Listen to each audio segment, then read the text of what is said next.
Welcome to Beyond Table Talk, a space for real people and real conversations that move us from awareness to action. Each episode dives deep into the issues that impact our daily lives, financially, emotionally, and socially, with real talk from real people. We're so glad you've joined us, and we've got a powerful conversation ahead. Whether you're tuning in live or catching the replay, thank you for being a part of this community. Now let's get into it. Meet our moderator. Hello and welcome to Beyond Table Talk, a signature conversation series powered by the Association for Black Economic Power. Hi, I'm Sharon Taylor, your host for tonight's discussion on scams, security, and Black Friday, where cyber safety meets intentional spending. This holiday season, we're talking about two big topics that affect every household: how we spend and how we stay safe, from shopping local and circulating dollars in our communities to protecting ourselves from scams and cyber fraud. Tonight's conversation is about intentional spending and smart security. I want to first welcome our guest here. I am privileged to have three fabulous people here, experts tonight, who understand how intentional spending fuels stronger communities. I will first let me introduce your names, and then please share a little bit about your supports for local businesses, growth, and community wealth building. Clifton Pickett, will you please? He's the founder of, I just want to say this myself, the founder of Swanky Apparel that's in Chicago, Illinois. Clifton, will you tell us more about your expertise and why you're here tonight? Hello, how you guys doing? My name is Clifton Pickett, and I am the owner and founder of the Swanky clothing brand / boutique located Park Forest, Illinois. And I am here today to talk about the brand itself and actually about the spending and how spending money in the local. I'm sorry, ask the question again. Can you ask the question again? Just introduce yourself. Okay. Okay. It's okay. Don't be nervous. Right. We are all family here. Okay. And I'm Clifton Pickett, the CEO and owner of the Swanky Boutique. Thank you. Wonderful. And welcome. I'm going to move to Anika. Welcome. Good to see you. And I'm glad you could join us tonight. Thank you. Good evening, Sharon, and good evening to the other guests. My name is Anika Robbins. I'm the founder, president, and CEO of the Anika Foundation, and I look forward to the conversation this evening. And also welcome Mr. Clifton Robinson. Welcome to you again. Hey, good evening, everyone.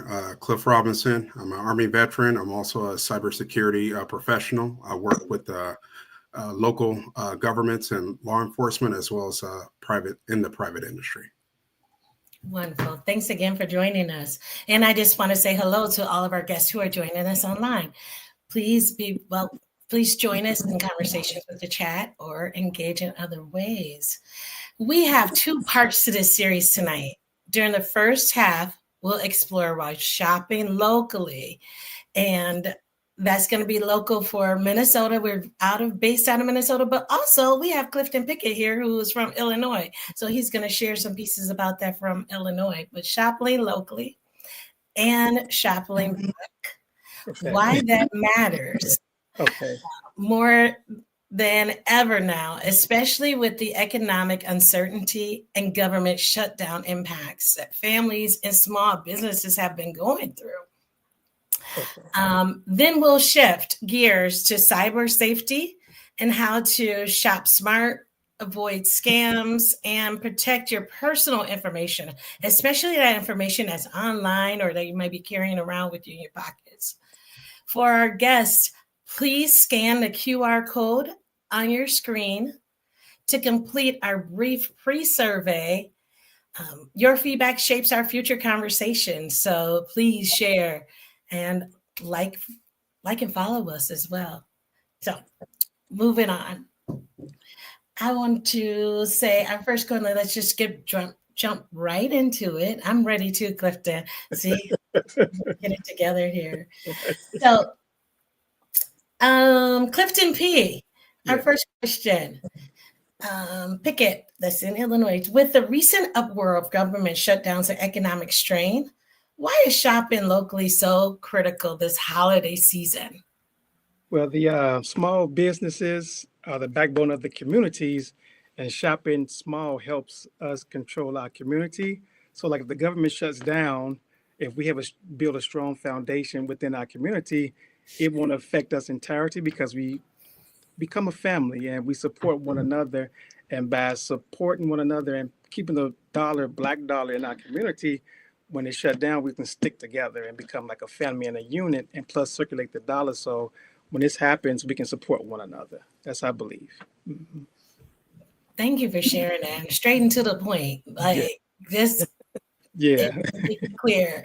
I'm gonna ask too. I appreciate that. Miss Anika, why would you what would you add to that? And then I'm gonna also ask you, when you say keep the dollar circulating in our community, what does that actually mean? How is that in practice? What are we talking about?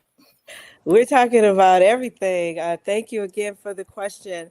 I think that since the beginning of the year, we have been experiencing quite a bit. You mentioned the economic uncertainty. Although the shutdown has ended, many families and communities are still feeling those impacts and likely will continue to feel them. I know that folks are being very intentional about where and how they're spending their dollars. And I think that's critically important because there's power in your dollar. So if you're going to be shopping this holiday season, it's extremely important to be mindful and intentional about spending those dollars with shop local, shop small, shop black, and to your second question, Sharon, about circulating those dollars, it's important for us to keep the dollar moving throughout our communities. Unfortunately, oftentimes the dollar leaves our communities and we support other communities or other large corporate interests, and it doesn't really help us build the strong economic base that we actually have as African Americans. I think our spending power is in the billions now. And so, but we rarely see those returns back in our immediate neighborhoods and communities.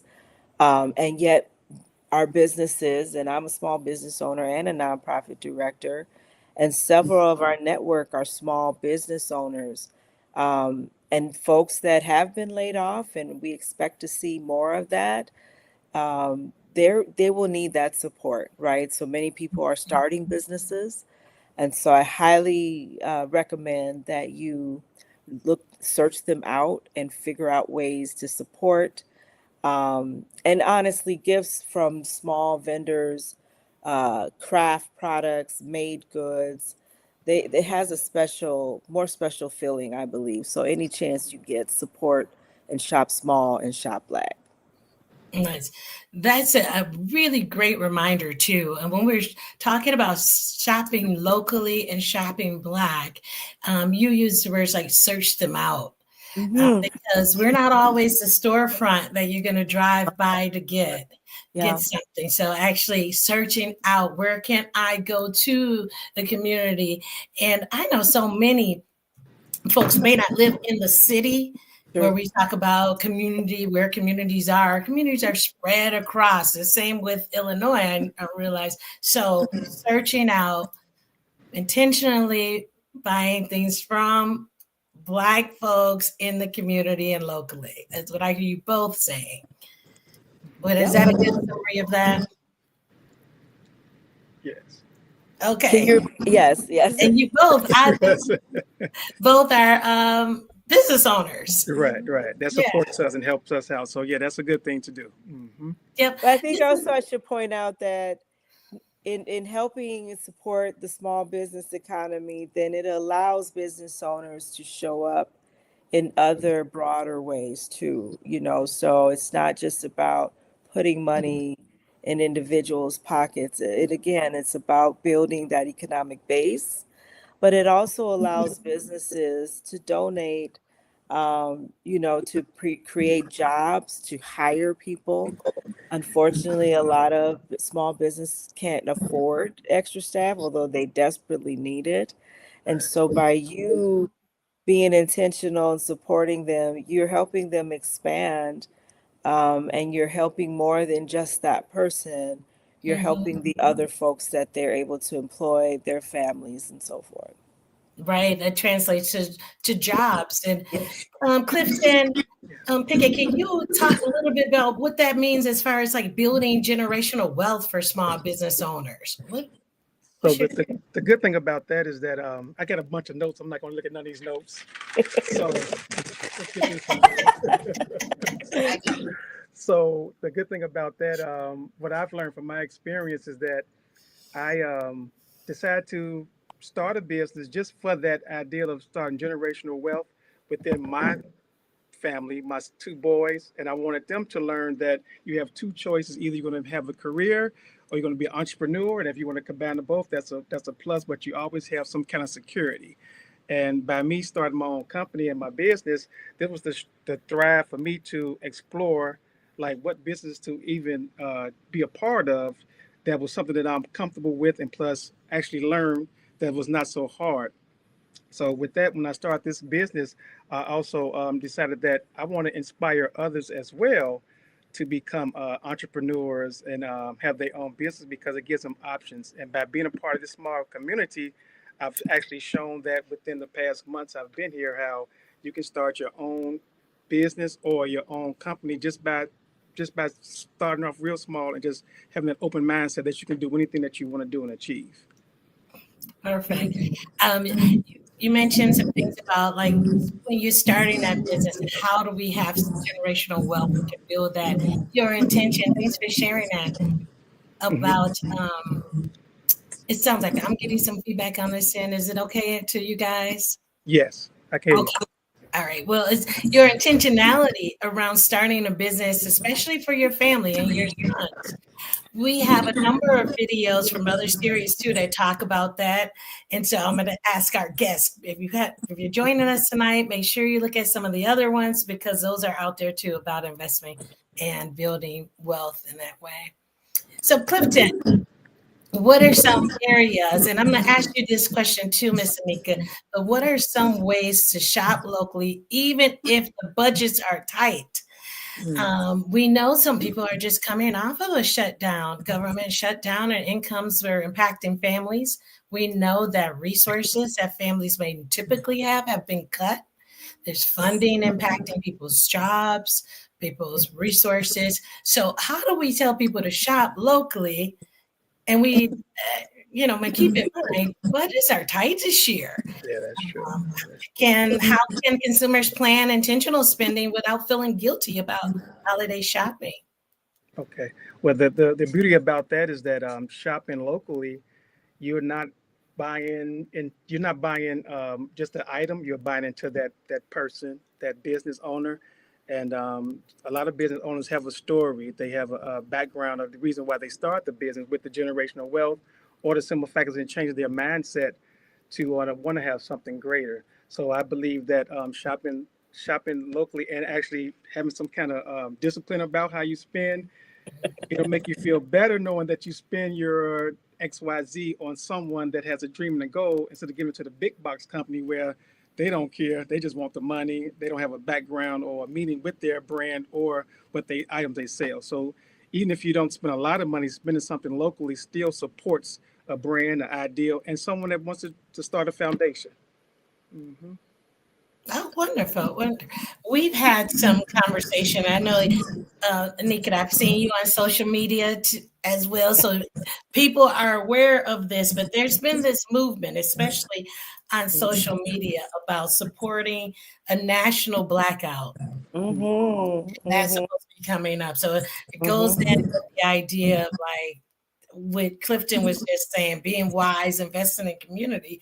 But that blackout is kind of going beyond. You talked about the Black dollar, spending that wisely, but so it's going beyond Black Friday. It's designed to give Black power and economic voice. to our groups, right? Since our votes are oftentimes muted.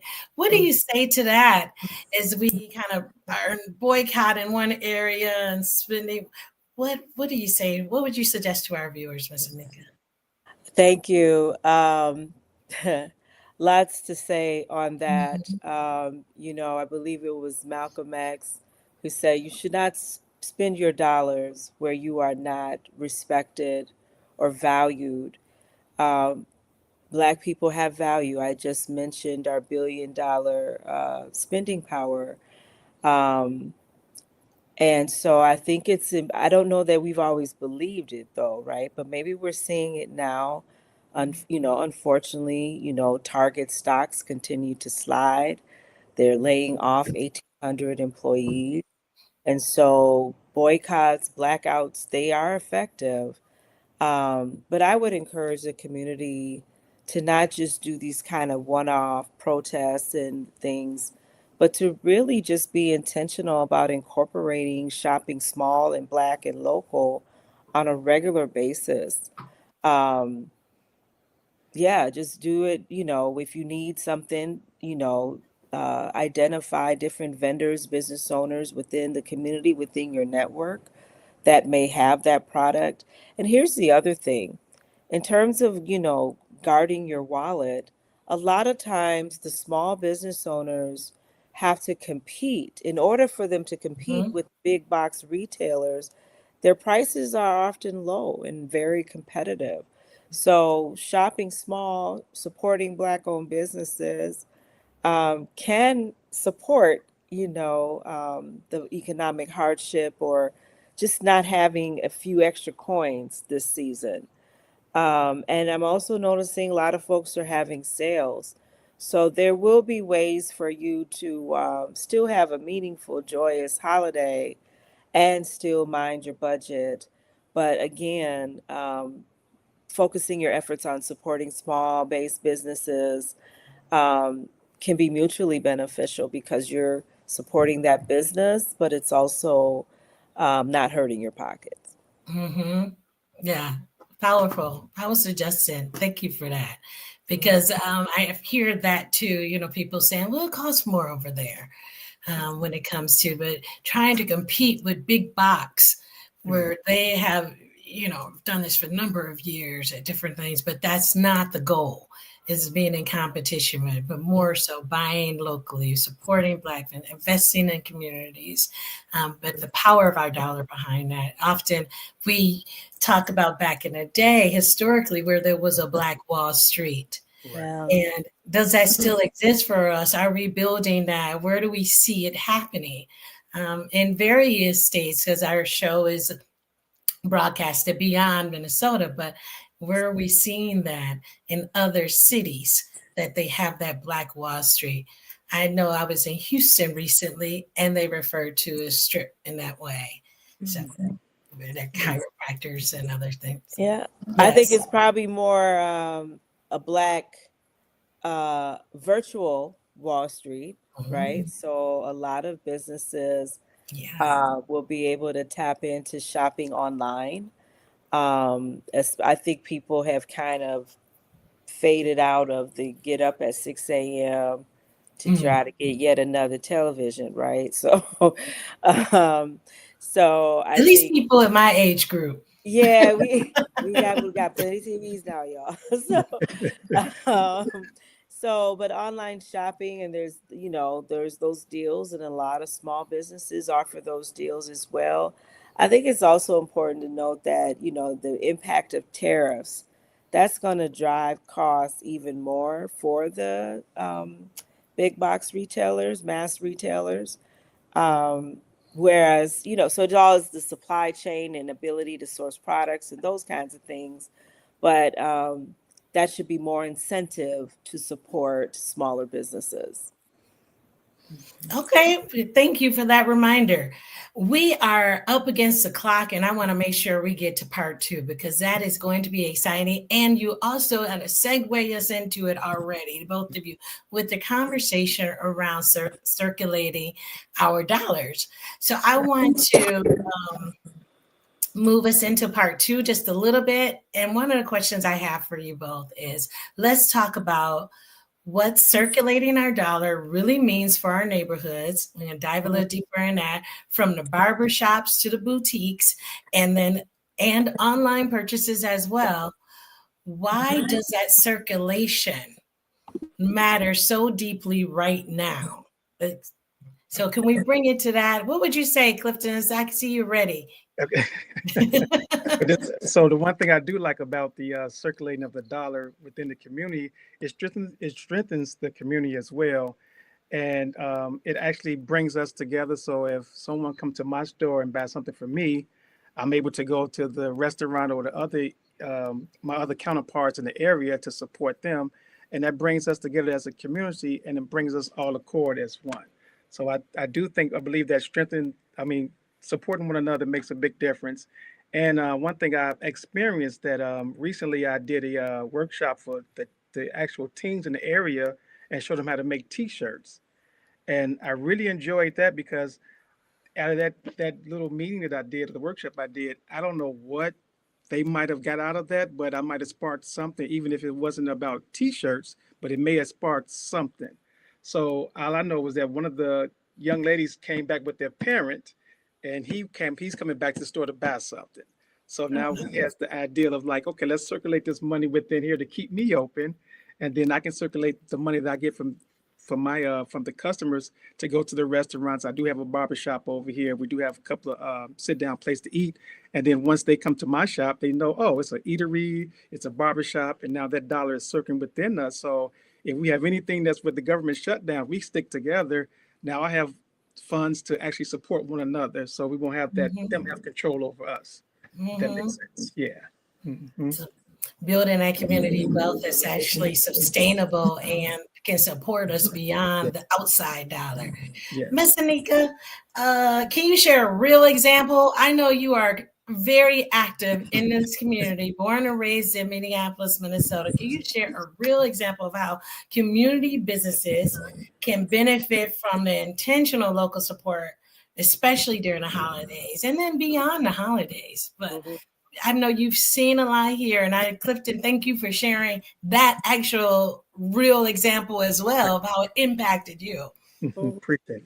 Yeah. Clifton's example of creating a hub, a one-stop shop is key. So listen, economic downturn, no shutdown, reopen. The Black community has always had to be self-sufficient and sustain ourselves. Um, as our Attorney General Ellison has said, the cavalry's not coming to save us. I heard that again from another mentor of mine. Um, but we've been able to weather these storms, right? We've always shopped local. However, with the opening up of things and upward mobility, we may have drifted away from that, but it is innate to us. And I highly recommend, there will be some things that you will need from a big box retailer, but for some of those specialty, those quality products, personal care items, things that are made by hand, artwork, just there's such books.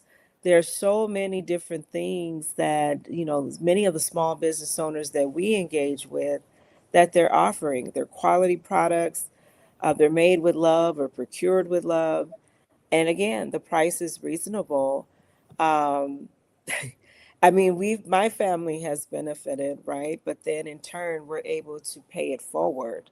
And so I think when we think about just the cooperative, collective economics, it's really not just about one person benefiting, but how are those dollars then circling back, right? Or like, I produce an annual Juneteenth event. And what we do with that is we bring a lot of these small mom and pop businesses, can't afford commercial leases, right? They're selling their products and services online. And these are opportunities, events like our Juneteenth, that allow people to connect with a broader audience, expand their customer base, And so, but we're able to sometimes provide that at a free or sliding fee scale. So I say all that to say that through this form of cooperative economics, it can be win-win. But so I would challenge the community, like, when y'all ain't mad at the government anymore, Right. that Right. you still maintain some of those practices of searching out, being intentional, to support these smaller businesses. Yeah. You mentioned your annual event that happens with the Nika Foundation of Juneteenth. It was amazing. And yes, there were hundreds. You gotta come, Clifton. It's every year, Juneteenth. Like, I was there. ABEP was there. Yes. You'll get an invitation this year. Okay. Yes, I definitely would love to do that. Yes, Arise Credit Union. And there was a lot of Black businesses there. And to your point, very unique stuff. I mean, that was wonderful and beautiful to see the vendors who, even towards the end of the event, time was ending, and people were still rolling up saying, "Hey, I had to get here." And so that was absolutely amazing to see and to be a part of, in addition to the great music and food. Yes. Yes.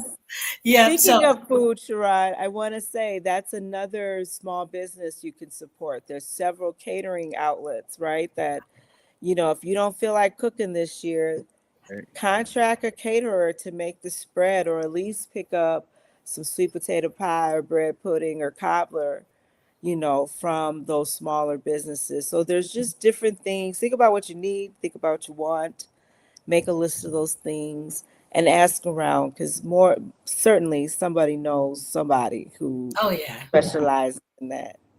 And so when you're talking about think about what you need, really is about a mindset or a shift in that, being less impulsive, but some intentionality around that.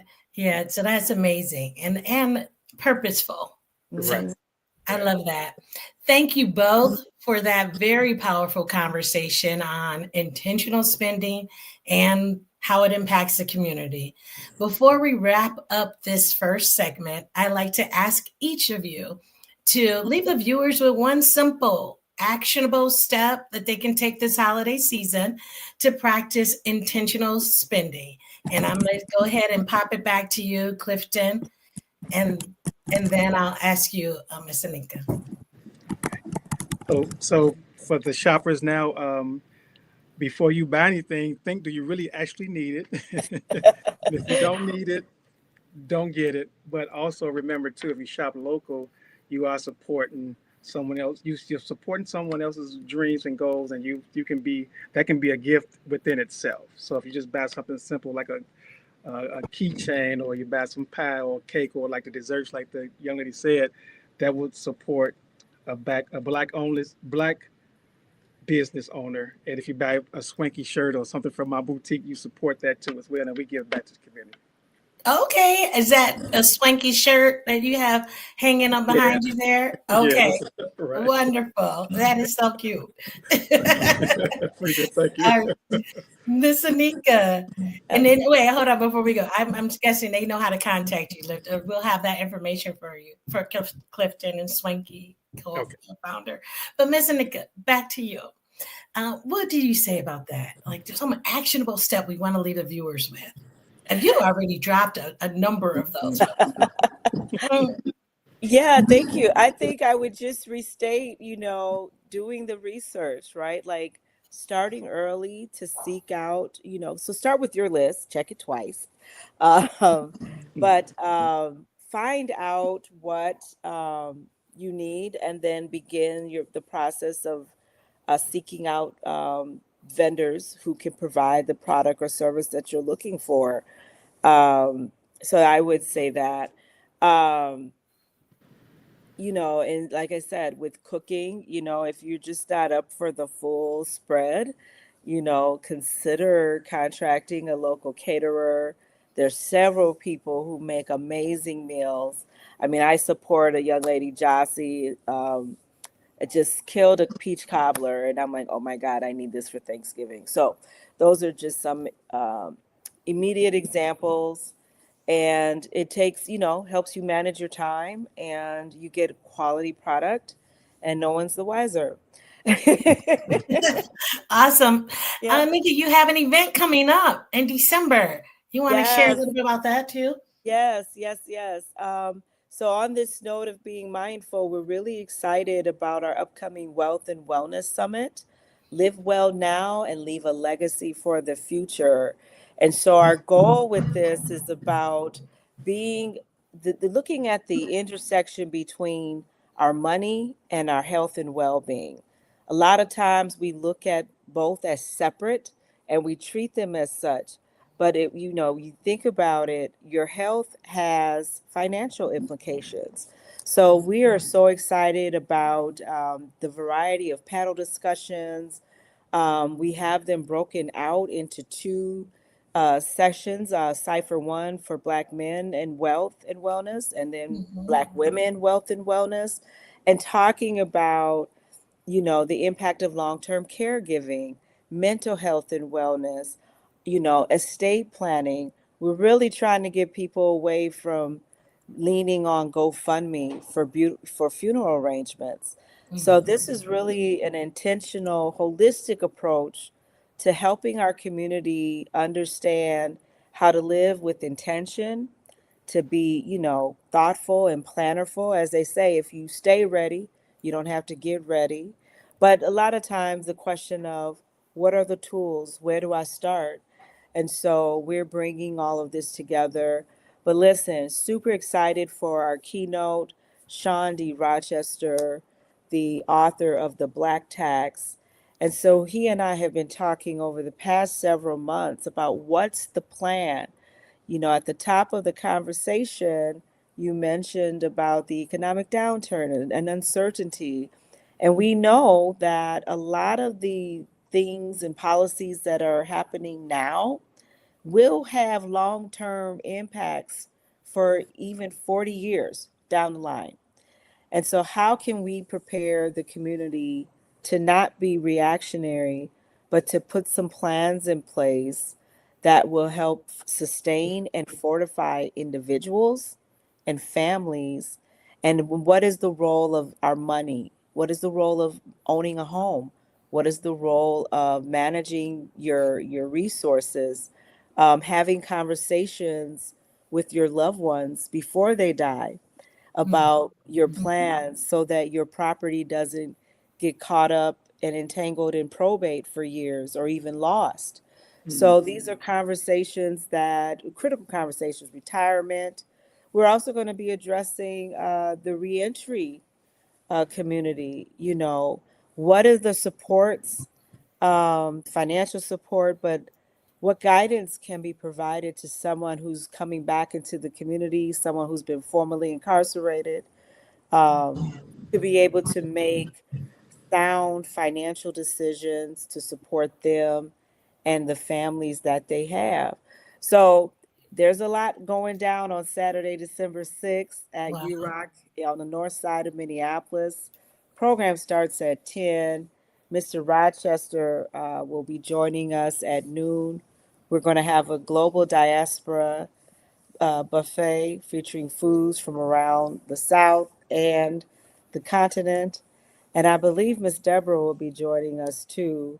And we're going to dive into the intersectionality between our health, wealth, and our finances and everything in between. So please come check us out. It's free.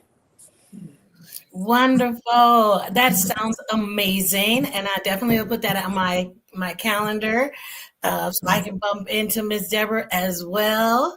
But I also want to remind our viewers and you, Miss Anika and Clifton, that we have ABEB has tackled some of those same kind of conversations, and you can find those in our archive at our website around estate planning, like we just did last month. So the more information that we can give to community, the best, and we're working in collaboration with that, and we're so thankful to have both of you here tonight sharing your expertise. So again, thank you so much. The reminder to our viewers, we are moving into our second segment tonight. But segment 1, if you're just joining us, was on shop local, shop smart, shop community. And so now we're going to be shifting to our second half of our conversation. One that is just as important is how to protect yourself while you shop. So we're doing all this shopping, but not, like Clifton reminded us, ask yourself, do you need that? And that's one of the conversations we've had before too, about financial wealth and planning. Do you need it? But if you are shopping and if you are thinking about that and working in intentionality and with our community, let's talk about how do you make sure you're shopping wisely and you're protecting yourself while you shop. Let's welcome our next guest. He will be joining us, Mr. Clifton Robinson, will be joining us for the second segment as an expert who understands how cybercrime and holiday spending intersect. Welcome, Mr. Clifton Robinson. You introduced yourself earlier, and thank you for hanging out with us and being ready to talk about this. No problem. Good evening, and thank you for having me back again. So the viewers who are just joining us, can you just give us a quick update on just a little bit about yourself? And in that, can you share how you help people protect their digital footprints? Indeed. So my name is Cliff Robinson. I am a cybersecurity professional. I've helped in the private industry, also in local government industry as well. I tutor students out in the school district that I work at, but primarily between my community and these students, I try to teach them cyber resilience and how to protect themselves. And tonight, I'll be discussing some of those things with you. Awesome. Thank you. And we still have hanging out with us. So, Ms. Aquila, we're going to throw some questions at you, Anika, and Mr. The other Clifton Robinson we have tonight on Cyber and Clifton Pickett. So here's one of the things that I want our viewers to be thinking about. As you shop online and in stores, staying vigilant is going to be key. So type your questions in the chat. We'll make sure we get to them. If you had some scenarios or questions, what should I have done differently, or what you suggest in future, please put those in. We would love to get to those. There are a number of holiday scams that are to watch for. So Clifton, will you tell us what are some of the ones that you've heard recently about, some of the newer ones that's been circulating around this season, and so the people can be aware of those? Indeed. So there's always been the phishing, which is the fake email scam, vishing with a V, where you're getting voice calls or voice messages from an AI tool that sounds like someone you know, or sounds like an operator or customer service. And then you also have the smishing, which is the text messages you receive. It says, click this link so you can access your account or provide this information and such. So those have become more advanced to the point where now they look more realistic. The biggest thing that I say to people when it comes to those three is that if you didn't reach out, to not respond and just completely ignore those messages, because if any company would try to get a hold of you, they will be calling from a number that you should be able to verify through their websites and such. Some other things that are popping up that's not been an issue in the past, but more so now with a lot of the online shopping is some of these fake websites that pop up. What they'll do is if some websites don't have a secured connection or have the proper security certificates, they can have their website duplicated, and you think you're shopping at this one site, but you're truly at another site. Another thing is the social media ads where it says, hey, discount, you get 60% off this product if you shop now and such. And the biggest thing is that you want to take a second, pause, think about if this is the right link to click, or two, if it's something that you truly need. But you just got to be a little bit more careful and kind of vetting some of these links and websites that pop up, whether in an email, through text, or going to different social media pages. Okay, let me just go back for 1 second. You said there could be a fake website that they are creating, or they can match that website. Will you speak a little bit Yes, more to that? What do you mean by that? definitely. So, and not that this has happened with Nike, but let's say that they are trying to duplicate Nike. They'll have like two eyes, and it'll be something that'll be kind of hard for you to catch if you're not really paying attention, because the website would look the exact same. So you Mhm. just got to be mindful that, you're typing in the web address rather than clicking on a link that looks like the proper address, but it's taking you to a completely different site. I'm sure that some people have used hyperlinks, and what hyperlinks are in an email address, I can make it read what I want it to read. I can type in www.google.com and then hyperlink an alternative website. So when you click on it, you're going somewhere else. That's why it's always important to type in the web addresses yourself. Oh, wow. That is pretty sophisticated. You also spoke to like the phone number, like verifying when people call you. I just got something today that said there was an iPhone purchase for 1,000 something 99. Click the link here to verify that I wasn't the one that purchased it. And I was like, well, definitely wasn't me. But how do you know? And what's the vigilance to be? I mean, besides those kind of, you call that bishing? Is that a new term? So you're talking about the text, that's Text smishing. message. Yeah. That's smishing, like SMS. That's the That's format they use. So it's smishing. So with those, if you ever have any questions, the best thing is to contact the company directly or contact your banking institution. Even if it's legit or not, if you get that kind of text, I'm reaching out to my bank or logging into my account manually through the web address rather than clicking anything in my phone to verify, make sure that payment did not happen, because fraud is happening and some people's accounts do get compromised. So you do want to verify and double check these things. But the best way to do that is to contact the customer support service center with whatever institution that you're using or through the company that you're purchasing from. okay. Quick question around that too. Again, in the holidays when we're shopping, you get some Amazon, your package is being delivered or was delayed, those kinds of things. So fake discounts or charity donation links. What are some of the warning signs? Like you mentioned earlier, watching for that double I or that double E. Sometimes that might catch you off. You're not paying attention to that. But what are some other warning signs that people can spot like right away? Okay, definitely.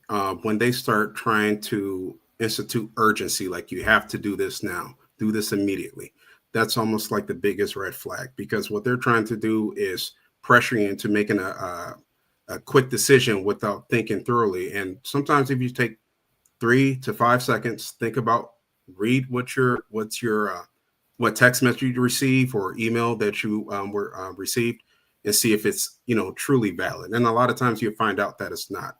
Another thing, like you said, you mentioned the Amazon delivery.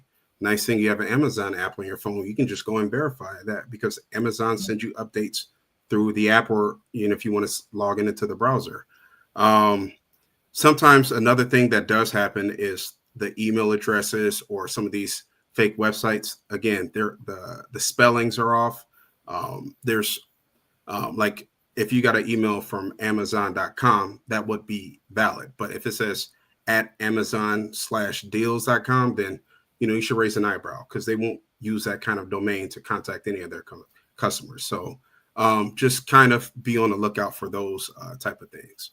Okay, I think we have a cyber tip visual that we have. We're going to pop up on the screen here.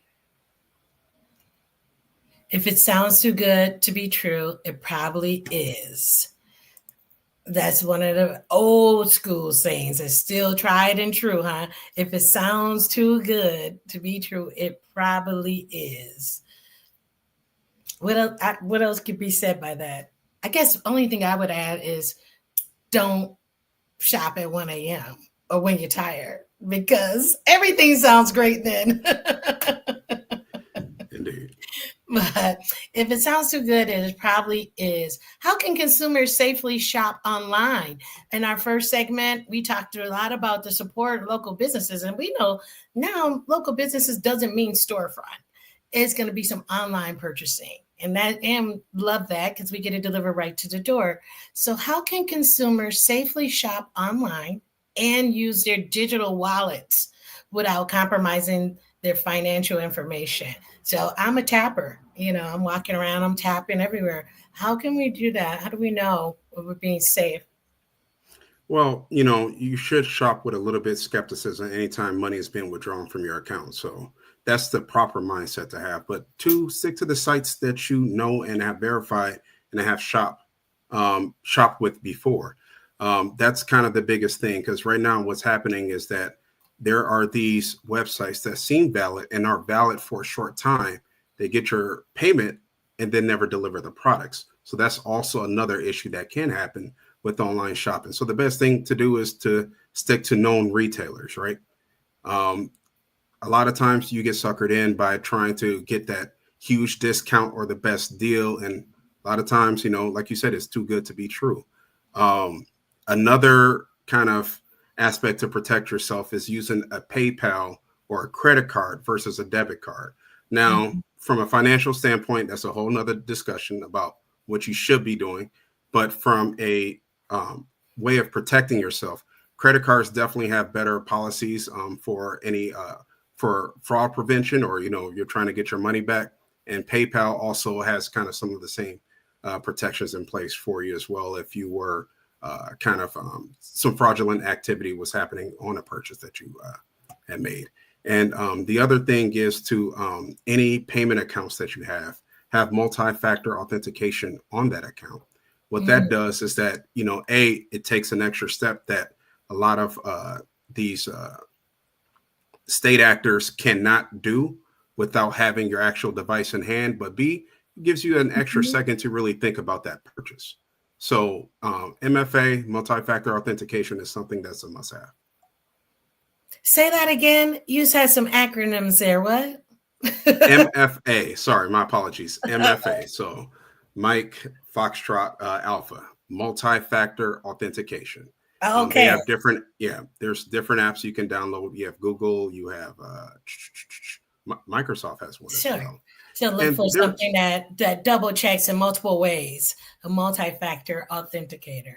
Perfect. Correct. Okay, you tweaked out on me for a little bit, started speaking cybersecurity stuff. I'm like, what? My apologies. But no, that totally makes sense. You want to make sure you're authorized in various ways. I think we have a question from one of our viewers. Let's bring that in. Okay. When I use your card online, they put me on reoccurring payments without my permission. Yes, there are some items where I've noticed that they'll automatically, I think it's like some box, you want to have subscriptions. Do you want to receive our emails? Something. And sometimes that's related to a discount. What would you say to this viewer who's added the comment? And thank you so much for Carmen for doing that. That's a great statement. One thing I would advise is to never do anything that's reoccurring unless you're purchasing a subscription service like a Netflix, Hulu, or Amazon Prime. That to me just like screams red flags. Like, what are they trying to do? Like, even some businesses that are that have been out for a while can do some, some fraudulent practices that the customers are not fully aware of. So you want to be mindful of those kind of things when you're submitting a payment, and then finding other options to make those payments. And that also kind of makes me think of something you mentioned earlier that I forgot to address, which is like the GoFundMes, which are becoming popular now. And, people have big hearts, they want to contribute, but you have to be very careful about, again, clicking those links and making sure that they're going to the right person, because anybody can set up a GoFundMe and make it look identical to a person you do want to contribute to. Okay. So my advice in those situations would to be, find a way to do it directly to a person who's associated with that account. And one more thing I wanted to mention is that because of the shopping and the traveling, and I mentioned this last time I was on, it's a VPN, it's a virtual private network. What that does is mask your IP address, so threat actors cannot, access you directly or any information that you have on your devices. It's some people don't have it. It's not a requirement, but when you're in the airports, do not plug your device directly into a USB or USB-C port. You plug it into a wall outlet, because those things can be easily, hijacked, and they can steal your information off your phone. Oh, yeah, that's a wonderful one, especially if during this traveling season. That's another way that you can get hit up. And thank you for mentioning the other show that you were on, so viewers know that there's a segment around scammer and protection. So if you haven't already seen that, again, it's going to be on our ABEP website. So I'm going to go back to Carmen question too, and just ask, what should someone do though once they realize that they've been scammed in a way? You've been in this cycle now and maybe a couple of months, but for some people even realize that it's a reoccurring fee. Sometimes the fees are just shy under a certain amount to get noticed. It's $15.99, it's $7.99. So several months could pass before you realize that this fee is automatically being deducted, which is a scam, right? If you haven't authorized that. So when people realize that they've been scammed or their information has been compromised, what do you suggest that they do? Well, first thing I would do is contact my bank and report it. And there are also other agencies you can report it to. You have the FTC. I believe their website is reportfraud.ftc.gov. You can contact your local law enforcement. That's another step to take. But I will also advise people to be careful when you are submitting payments and this is a large ask, to read what you're agreeing to. A lot of times we see those, I accept these terms and agreements, and you just check the box, but you don't know what's in it.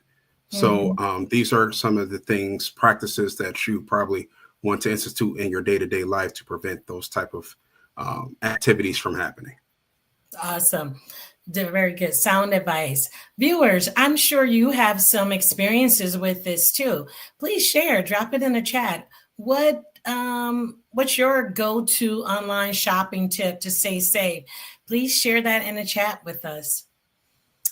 The other thing I want to mention before, time is ticking away, and I want to make sure we get all these out for our viewers, but building digital confidence as part of our segment tonight. So beyond avoiding the scams, how can we build confidence in our digital habits, especially for those who don't feel like they're so tech savvy? So what are some suggestions you would give? Oh, definitely. Have some non-negotiables, right? If certain parameters are not met when you're shopping, then just say no, right? Don't go through with the purchase. Whatever you're buying is not really needed. It's more something you want.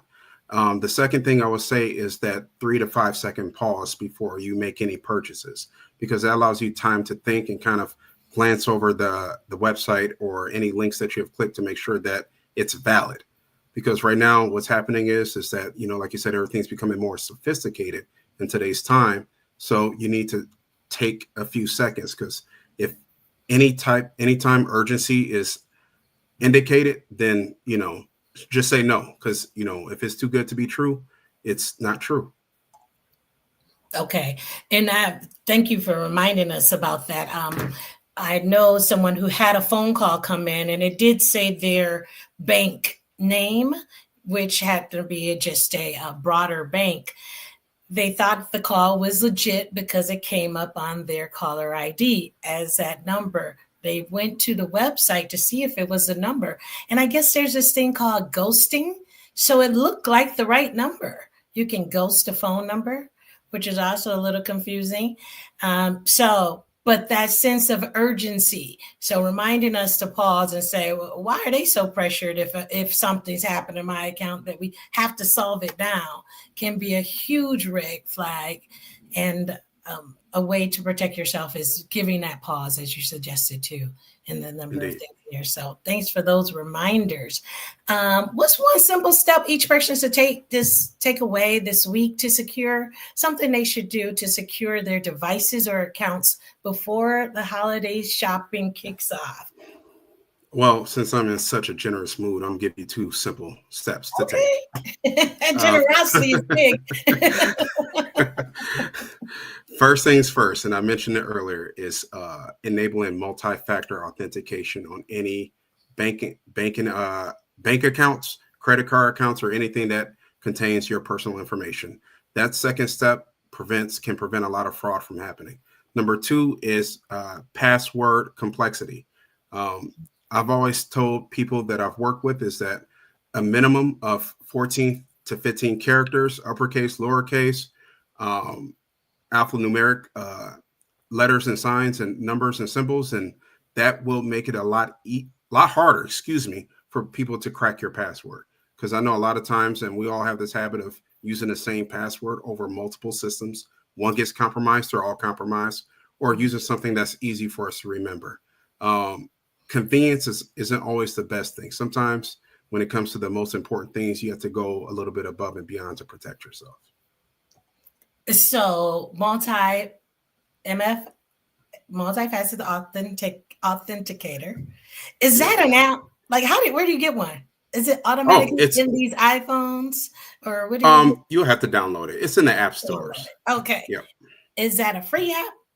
Yes, MFA. If you type in MFA, okay. There was some that will come up. So see, sometimes you got to slow way down for me. I'm like, wait, what? Where do I get that? And I can't be the only one. So viewers, let me know, because I was like, where do you get one of those? Okay, so you get the multifaceted authenticator. Got it. That's an app. Then second piece, just to remind us, is making sure that you brought up that making complex sure that passwords. A complex password. That's what I wanted to get to, but something we can remember. So I've heard somewhere that maybe it's a phrase, like use a phrase along with that versus using your kid's name or your birthday or things that people can easily bust into. What are your thoughts on that? Is it a phrase? Because 14, you said at least 14. That's a lot. Yes. So help us remember. And then we're not supposed to write them down. Don't write them down anywhere. But so what's the trick around that? So there are some password manager apps where you have to remember one password. You have access to all the passwords for all your accounts that you can save there. The other thing is, like you mentioned, the phrase, right? So if you want to do like dog, house, whale, tree, right? That's 20 characters, and it's probably something easier for you to remember. Don't use that, but it can be any word that's something that only you remember, and once one is said, you'll know the pattern of the words following. So those are other options as well. Okay, thank you. Again, sometimes you got to slow it way down, but that makes sense to me. So use a number of words together, string them together, and then you have a tighter, more secure password. That makes sense to me. Okay, I want to say before we go, closing remarks, like just tonight's conversation reminds us that empowerment isn't just about how we earn money. It's about how we spend and protect it. So I want to bring all the panelists back on the screen and give a huge thank you to our panelists for sharing their expertise tonight, and to the Association for Black Economic Power for making this critical conversation possible. Just join us next time. You'll see on the screen our post survey, and please take a moment to do that. With our QR code, tell us what you thought tonight. Please provide us some feedback. Tell us what you'd like to hear more about. If you have questions on some of the things we talked about, was around probate, diving deeper into investments, diving into our businesses. I love that part that Clifton shared about for his sons. So what are we doing when we talk about generational wealth in communities? All of those conversations and questions that you may have for us, please take a moment to complete that short wrap-up survey. Your input is very important to us, and it builds the support that we are looking for in a bold economic progress and safer spending. Again, thank you all for joining us tonight, and I applaud you. Have a wonderful rest of your evening. Thank you for joining us for another episode of Beyond Table Talk. We truly appreciate you, our viewers, and we want to give a special thanks to our moderators and panelists for sharing their wisdom tonight. You can check out their bios to learn more and their contact information. We also want to thank our sponsors who make these conversations possible. And we encourage you to stay connected. Follow us on social media, engage with the conversation, and share with your community. If you'd like to sponsor an episode or get involved, we'd love to have you to be a part of this journey. Scan the QR code. We take this moment to thank our incredible team that brings this program to life. Before you head out, please take a moment to fill out the post-checkout form. Your feedback really matters. Let's keep the momentum going, and remember, the most meaningful conversations don't just happen at the table, they live beyond it. See you next time.